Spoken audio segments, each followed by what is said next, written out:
కనకయ్యకు కమలమ్మకు పెళ్ళయి 10 ఏళ్లు దాటింది. గ్రామస్తులందరికీ వాళ్ళంటే ఎంతో అభిమానం, గౌరవం కూడా. అందుకే ఏ ఇంట్లో ఏ కార్యం జరిగినా వాళ్ళనే ఆదర్శ దంపతులుగా ముందు నిలబెడుతుంటారు.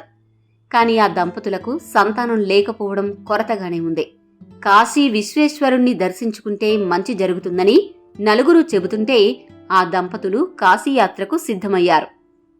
తమ ఇంట్లో ఉన్న నగలు నట్ర అన్నిటినీ మూటగట్టి దాన్ని ఊళ్ళోకెల్లా సంపన్నుడైన భీమయ్య దగ్గరకు తీసుకెళ్లాడు కనకయ్య. తమ దంపతుల కాశీయాత్ర విషయం చెప్పి తాము తిరిగి వచ్చే వరకు ఆ నగల మూటను భద్రంగా దాచి ఉంచమని అప్పగించాడు. అలాగేలే కనకయ్య, భద్రంగా ఉంచుతాను. వీటి గురించి కంగారు పడకు. ఆ కాశీ విశ్వేశ్వరుడి కరుణ వల్ల మీకు ఓ బిడ్డ పుడితే అదే 10,000. క్షేమంగా వెళ్లి లాభంగా రండి అంటూ ఆశీస్సులందించాడు భీమయ్య.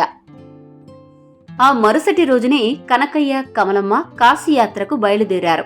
కాలినడకనే అరణ్య మార్గాలలోనూ, మార్గమధ్యంలో గ్రామాల్లోని ప్రజల ఆదరాభిమానాలతోనూ ఒక పక్క అవస్థలు పడుతూ మరోపక్క అభిమానాలు అందుకుంటూ ఎలాగోలా కాశీనగరాన్ని చేరుకున్నారు. విశ్వేశ్వరుణ్ణి, అన్నపూర్ణమ్మను దర్శించి తరించారు.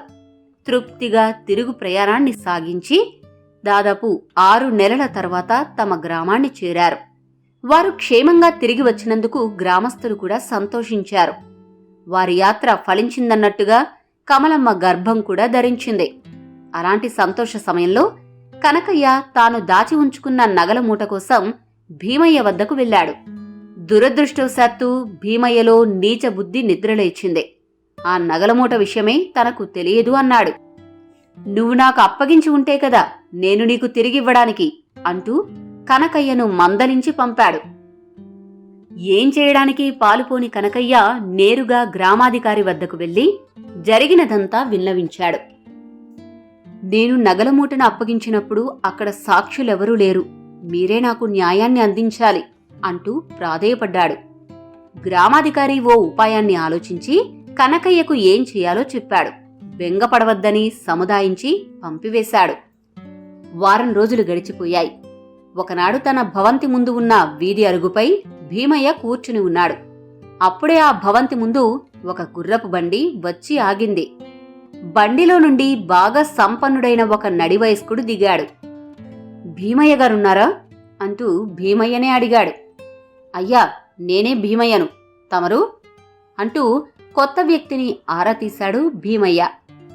నమస్కారం నమస్కారం. నా పేరు భద్రయ్య. మాది వెంకటాపురం. మీతో ఒక రహస్యం మాట్లాడాలని వచ్చాను. వీధిలో కంటే ఇంట్లో మాట్లాడుకోవడం మేలు కదా నవ్వుతూ అన్నాడు భద్రయ్య. తప్పకుండా, రండి రండి, లోపలికి దయచేయండి అంటూ భీమయ్య భద్రయ్యను తన భవంతి లోపలికి తీసుకుపోయి అతిథి మర్యాదలన్నీ చేసి అసలు విషయాన్ని అడిగాడు.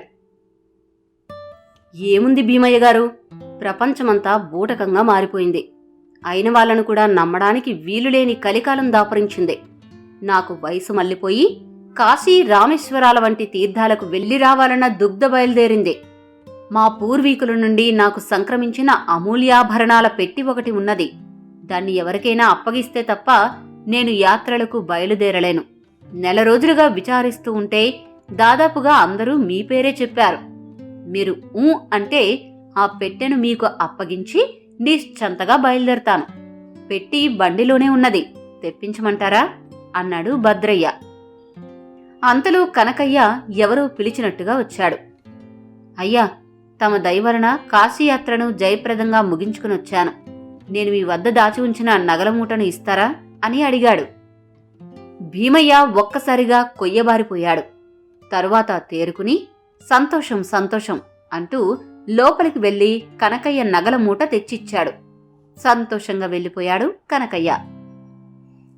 ఆ తర్వాత భద్రయ్య వైపు తిరిగి, వీళ్ళందరికీ నాపైన గురి.